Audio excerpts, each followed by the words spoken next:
that you all have some questions for us, so we decided to sit down, answer a few, and first we needed a little bit of encouragement, a little liquid motivation. Social lubricant, if you will. Cheers. Cheers. Now, we have questions and we also have answers. So these are some of the most important wine questions that you have so that we can answer them and help enlighten you on the world of wine a little bit more deeply. Is that clear? I think so. Good.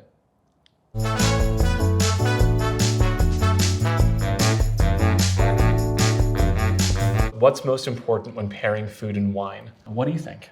Power. So whether it's a white wine or a red wine, either you play with power by matching like for like, meaning a big bold red with a big bold flavor, or you have to use the power as a foil. So if you've got something light and elegant, you can pair that with something bigger and bold. Interesting. What about you? I like that. I like complementary chemicals, which I guess is kind of the same thing. Let me expand on that for just a second. When you introduce a high acid white wine to white fish, some of the things that make the fish smell like hello? fish, they do. And then they say, get out of here. But they usually say, no, we're going to be friends. When you do that, the things that make fish smell like fish are amines. And when you introduce a high acid to them, it becomes ammonium salt. So it makes the fish smell less fishy and more fresh. So that's what I like to see. I like to see wines and foods that act on each other in that way. So I think we're seeing the same thing here. So they make each other more friendly. Yes, much more friendly. And theoretically, if they make each other better in the process, that's what I would consider a perfect pairing. So I'm gonna expand on this. What makes a bad pairing a bad pairing? Oh boy. I think if one element of the wine or the food overpowers the other completely, then I think that's a problem. Like a good rule of thumb, especially if you're in a restaurant, is if you're gonna have dessert, you don't want your dessert wine to be less sweet than the dessert, because then you end up not tasting the sugar in the dessert wine and it doesn't have much else to go by. It just tastes like acid water. It just tastes like acid water. Okay. A pairing I've done, dry Sauvignon Blanc with a rich dark chocolate cake. That was not exactly screaming happy. Someone was screaming though. Somebody was screaming on the inside. On the inside and outside. What else? What you got for us?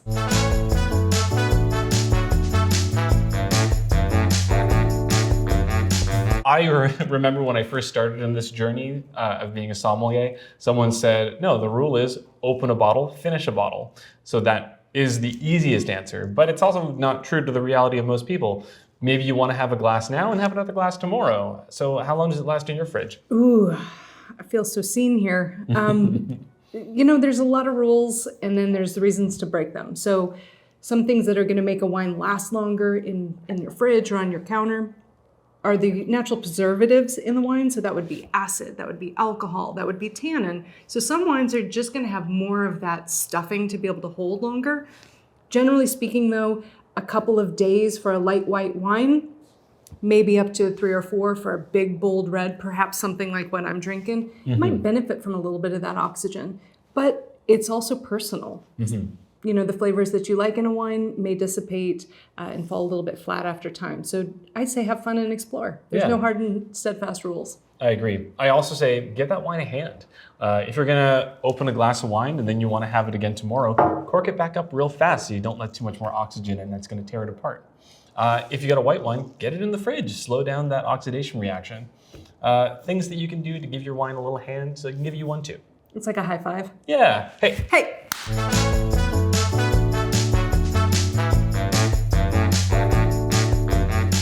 Ooh, okay. Ooh, can we make the awkward face of pressure? Yes. How about I'll pour some for you, and I'll do the service part. You, me. You, me. Yeah. Me. Yes. Okay. So. Here we are, ma'am. I have the lot 866 Cameron Hughes Nizza for you, a Barbera. Here we are. I'll pour a taste for you, and now let's see what happens. What do you do? So first of all, what's going through my mind is, okay, there's a lot of pressure. There's people around the table who are looking to me to make the proper decision. So I feel you. This is definitely a moment, even for service and wine experts, that feels like the stakes are high. So take a moment, breathe. This is all about pleasure. So when Chris just presented me the bottle, we're confirming what the wine is. So he talked me through the label so that I can say, yes, this is what I ordered. He was kind enough to open it and present the cork, to me, and then also pour enough in my glass so that I can take a look and I'm visually inspecting to make sure that there's no foreign objects and that the color looks like what I'm expecting. But then we're gonna stick our nose in the glass, and what we're doing at this point in time, while I'm doing it, maybe you can talk through, maybe read my mind and see what I'm doing. Sure. So what is probably happening here, if the average consumer is smelling this point, then usually they're looking to see if it's a wine that they like. But that's kind of not correct. The reason that we do this whole ritual is actually to see if this is a healthy wine. I've poured you a sample to see if this wine is corked or not. What is corked? Sometimes fungus that lives in natural cork can make its way into the wine, and it makes for awful aromatics that are smelling like a wet basement, moldy newspapers, not pleasant. And so I'm presenting this to you so that you can smell it and tell me if it smells cork tainted. The reason I don't want to know if you like it or not is because if you order this wine, I assume that you like it, because why would you order a wine you don't like? Okay, but maybe we don't know what we like. Maybe we don't, and that's where my job comes in. So it's for me to present it to you and see if this is something that you will enjoy based on what you've told me that you like out of a wine. At this point though, the pressure is relatively low. All you really want to do is tell me if that wine is healthy.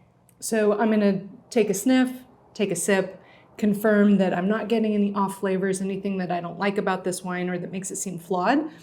And then I give my confirmation. Thank you, sir. This wine is indeed sound and ready to drink. Wonderful. And I'd love for my guests to be able to enjoy it with me. Perfect. Let me pour, as is my job as a sommelier. Another thing you can also do at this juncture is, if this is a wine that I've recommended to you, this is an excellent opportunity to confirm whether or not I've picked the right wine for you. And if I haven't, well, that's fine. I will be happy to take this back and find you something that you enjoy. If we do that too many times, though, we will have to have a conversation about how much that last bottle is going to cost, because I can't keep opening stuff. I'm so sorry, my friend.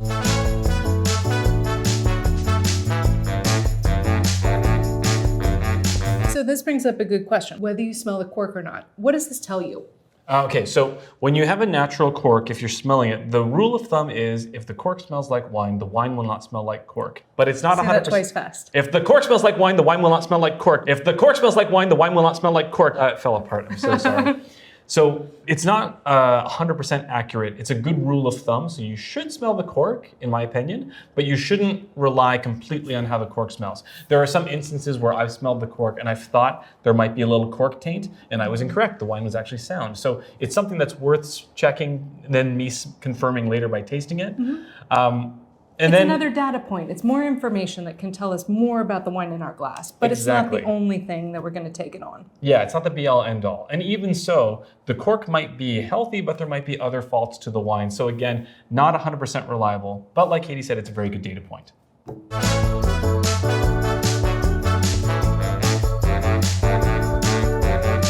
So if There's you're throwing a party, metric for this. There but is. And I use it when I'm in a restaurant hosting a party, and I can't remember what it is because I wrote it down on paper so I wouldn't have to. I think it depends on who your friends are, Yeah. who's coming to the party, and I think even other elements like seasonality. What are we drinking, and what is it with food?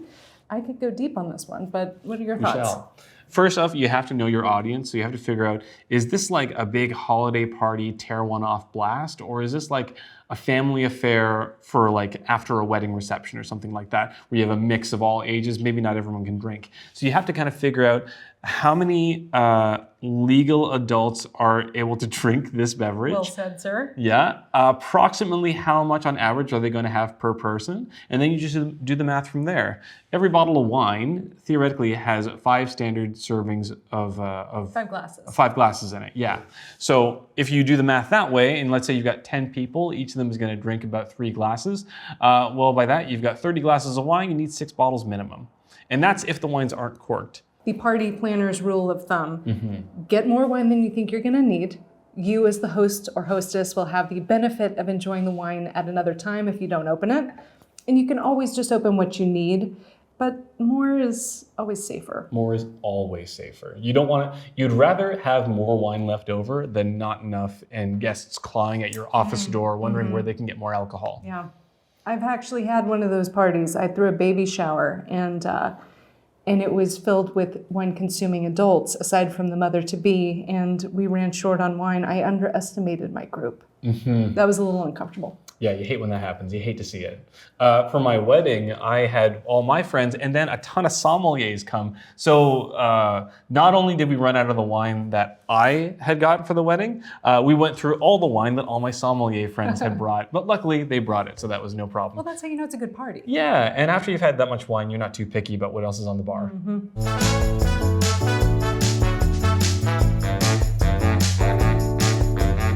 Ooh. So, Katie, next question is how to decide whether to decant or not. Sometimes I decant decide. That didn't work. So to decant or not to decant, therein lies the question. So let's talk about when we would do it. Yeah, why do we decant? Okay, so there's two reasons to decant. You want to either aerate the wine or you want to separate the wine from sediment. So if I'm in a restaurant and I have an old bottle, maybe I'm pouring for you something that's like 30 years old, there's probably going to be some degree of sediment to it. So the best thing to do is decant it gently. Usually, if you see this process done correctly, there's a candle involved and a cradle, and you have to use the candle to see through the wine in the bottle to make sure that you're not pouring any sediment in the decanter. So you have to do it very carefully. The other reason is maybe somebody wants to drink a bold, rich Cabernet Sauvignon, but they want it to be from the year 2020. So it's certainly not old enough to be completely ready to drink. And then you would decant it to aerate it. Sometimes sommeliers refer to it as splash decanting, where they just upend the bottle into the decanter and they let it splash and glug, glug, glug out to give it more oxygen exposure. When would you decant a wine? I do like to drink my wines on the younger side. So for a youthful, big, bold red, maybe even one of the ones in front of us, I would probably give it a little bit of oxygen exposure, whether that was in a decanter or not. It needs some time to open up. And we talk about wines blossoming and growing more aromatic. That's because the chemical compounds, which you would know better than I, they really do need oxygen to bind and for our palates to be able to taste them.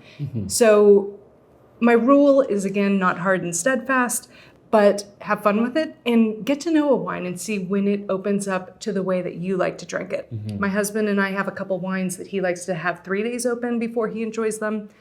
If I am not prepared enough to do that, what we'll do is take the cork out, splash a little into a glass, actually physically shake the bottle, put the cork back in, and let it sit out on the counter for a couple hours.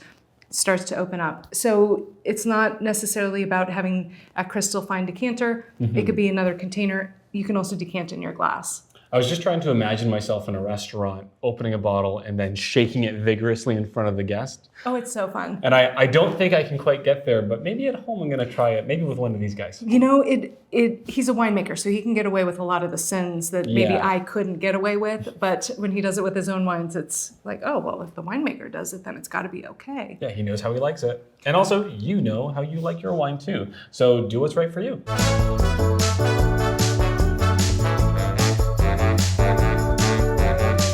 Okay, so Syrah, Shiraz, and Petite Sirah. What is the difference, Katie?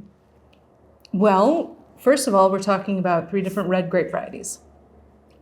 Are we? Well, no, you're right. We're talking about 2 different red grape varieties. I was kneading my whiteboard with my flow chart behind me, and I'm doing some, a beautiful mind stuff in my head. Oh yeah, you see all the formulas. I do. So I've been looking at the grape maps and how the parentage is. Why don't we start with Petite Sirah, because that is the odd one out. The other 2 are the same. So what do you know about that one?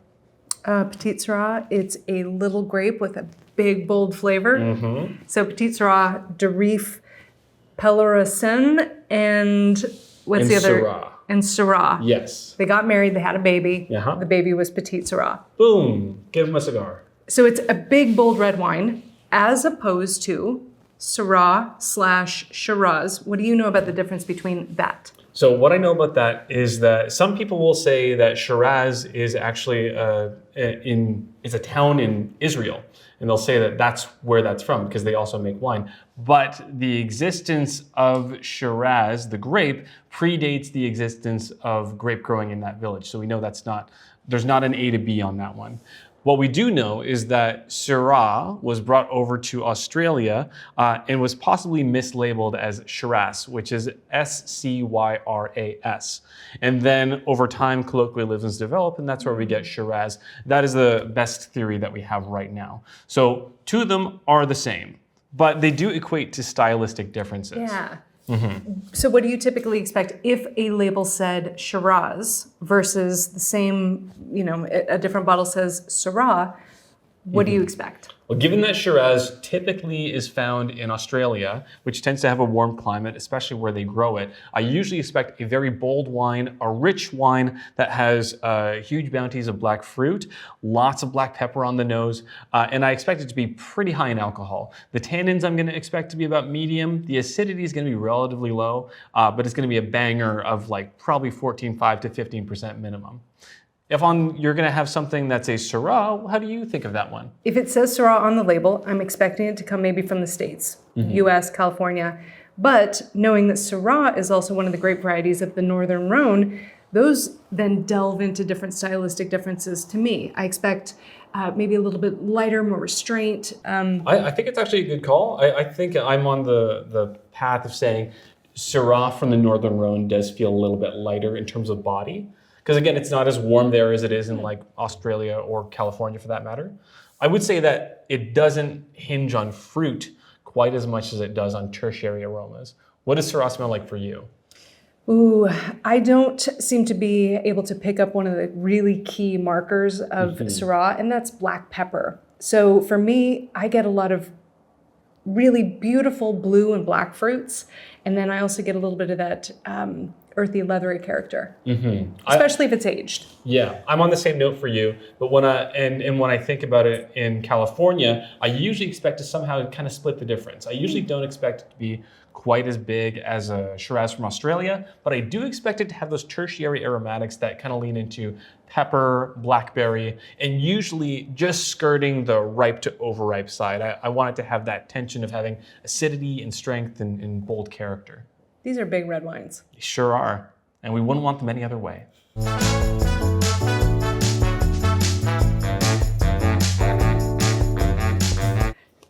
So what are tannins? Chris, what do you think? Tannins are monomers and polymers that have a negative charge, and when you introduce them to, say, your palate, they try to resolve that charge by bonding with your tongue. So the feeling of tannins on the palate usually equates to being dry, and that is these freshly bonded molecules rubbing against each other, creating a sensation of dryness. And there we have Chris Lafleur, rocket scientist, tannin expert, and wow. So I'm gonna maybe take this down a notch and say, Sure. Tannins in a red wine, or even a white wine, I mean, it's possible, especially with oak. Tannins are the drying sensation that the wine brings. So when we talk about wines being in balance, alcohol and acid are usually in balance. Tannin and or sugar are gonna be in balance against each other. So while we have acid bringing that juicy, mouth-watering sensation, tannin is that drying sensation. If you've ever had an underripe banana, you know the feeling that it's almost like your tongue sticks to your teeth. That's similar to tannin. Or a really strong cup of tea. Ooh, great call. There we are. Or coffee. And why are tannins so important? I would say because of their antioxidative abilities, they can make a wine go that extra distance. So some of the best wines in the world that age really well are things like the killer bees, that's Brunello, Barolo, Bordeaux, all those ones that have tons of tannins that allow them to age for longer. And how do you like your tannins? How do they feel when you really enjoy them? There's the level of tannin, high, medium, and low. And then there's also the nature of the tannin. Is it ripe? Is it green? And that nature is going to have a lot to do with where it's grown, also the grape variety itself. I like my tannins fine and resolved, but integrated and fun. Yeah, I like a tannin that I can take to dinner. Why not? What? But I know what you're saying. I find like Cabernet Sauvignon for me tends to feel really coarse and chunky, whereas Merlot feels kind of fine and sandy to me. So there's like a tannic signature to certain grapes. Tannin gives it the go for the long haul. Yeah.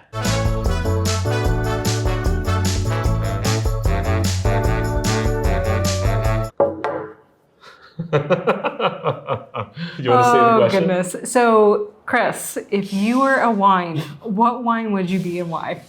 Oh boy, oh girl, what would I be? Okay, I was telling you about this earlier, and it's one of my favorite wines right now. It's Etno Rosso, which I often describe as smelling like a watermelon Jolly Rancher, which is very specific, but I feel is accurate. And and has it feels kind of frivolous, but does have structure underneath. So at the same time that I will make dumb dad jokes all day and sit in a corner and think of stupid jokes to say, I also hope that I've displayed some kind of acuity for wine that shows that I'm a little bit more serious under the surface. So you're frivolous, but serving a purpose. Yeah, I'm fun, but I read a book once. And what about you, Katie? What wine are you? So I think we are showing our wine nerd colors here in this description, because I'm also going to go to Italy, and I'm going to go to Lambrusco, which is a category that might be slightly out of fashion, maybe not of my own time, but Lambrusco is fun. It can be big, it can be light, it can be bubbly, which it is bubbly, but it can be dry or it can be sweet. I like the flexibility and the fun, the frivolousness perhaps of a Lambrusco, but it's not for everybody. And I think that that's pretty much a good encapsulation of my personality. Okay, so what I'm getting from that is that it can be a lot of different things depending on who finds it. But overall, it's pretty bubbly and fun. My God, yes. Can we do that again?